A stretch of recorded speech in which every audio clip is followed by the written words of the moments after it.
Well, you're like a second brother to me.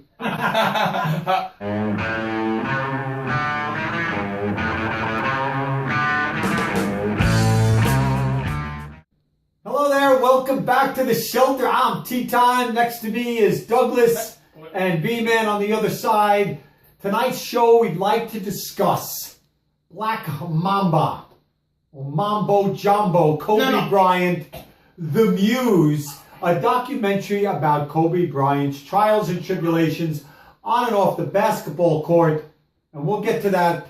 I first want to say just how excited I am to have Douglas back on this show. Man. He's awesome. I know everybody liked to see him, and that's why he's back. Oops. And of course, we have B-Man and you know, his story. Can I get a handshake too? Yeah, of course. We're happy to have you back. Hi, Douglas. Great to have you back. I'm very excited. Hey, buddy. So Showtime has backed a documentary about Kobe Bryant. It's called The Muse, as I just previously stated. And it's about his upbringing.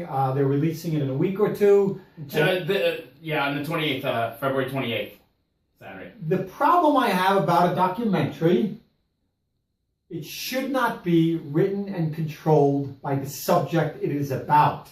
We all know Kobe Bryant is a control freak. He didn't win 5 championships because he made his teammates better.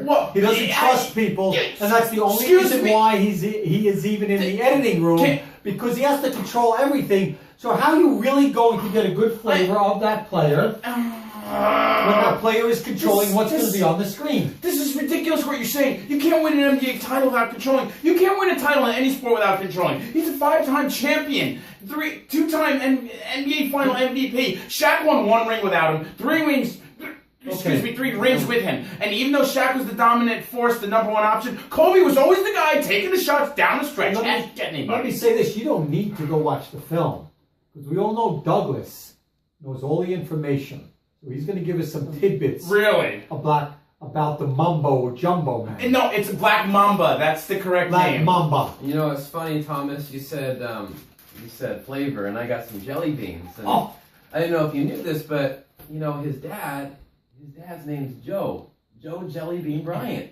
Yeah. Oh, cool. Brian, you want a jelly bean? Yeah, can I have one? Yeah. So was it his dad's nickname? Yeah, it was his nickname. So his dad played for the NBA. 1984, stopped. They moved out to Italy. He played for an Italian team for a little while. You know, and he kind of did his thing up there. You know, but you know, it's interesting, like his whole family name and everything, because his family named him after a piece of steak, Wagyu beef from Japan. Wagyu beef? Yeah, Wagyu beef. It's a very rich. It's a type of beef that's been massaged its entire life, and so. And Kobe's ego has been massaged. Everybody has been afraid to make some calls about Kobe, and he's destroyed now. He has now destroyed the Lakers for the last 2 years. But let me go on record. I think he's a world-class player. You and I have talked about his stats. I'm not taking anything away from that.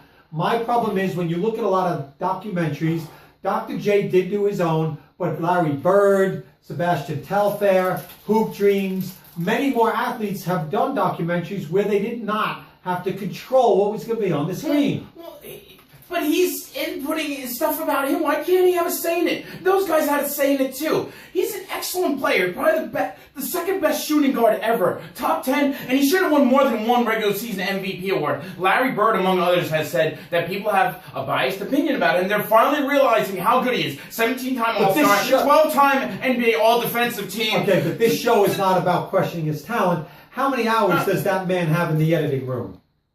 He has a lot. How many hours does he have making himself a better basketball player? After a game in the NBA Finals, the guy gets up at 4 in the morning to start practicing. And why would somebody have a nickname that's a poisonous snake? He's not. Nobody else is trying to poison people. He did. Yeah. He liked the character in Kill Bill, and he read up on the Black. No, it's my turn to speak right now. Can I have turn? Chill out for a second. Come on. B-Man, it's like a game of ping pong, man. We got to volley back and forth. Yeah, you're being venomous now. I mean, I'm seeing your fangs come out and stuff. I don't have fangs. Well, chill out for a second, man. It's like you're rattling here, man. Chill.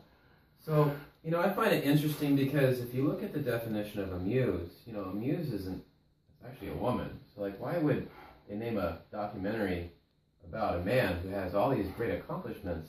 You know, and don't get me wrong, I mean, women have accomplished a number of things, but I guess more than anything, I just find the name of the not really fitting for the name of what he. It's like a venomous woman. Yeah, like a venomous woman. Yeah. It's an inspiration. Yeah. That's what Muse means. And did you know that Michael Jackson was actually Kobe Bryant's You know what they should call inspiration? I bet him? you didn't know that. You know what they should call him? Medusa with the snakes and the. He's not Yeah, right. Medusa. That's not a nice comment towards him. Yeah, Because it Medusa killed people, okay? With Kobe her kills spear. teams with his playing. That's what he does. With And that's why he spear. wanted to be called the Black Mamba. He's aggressive.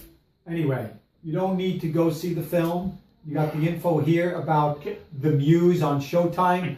Go see it and just understand that Kobe pushed every button and you're only seeing what the snake wanted you to see. He's not. We're out.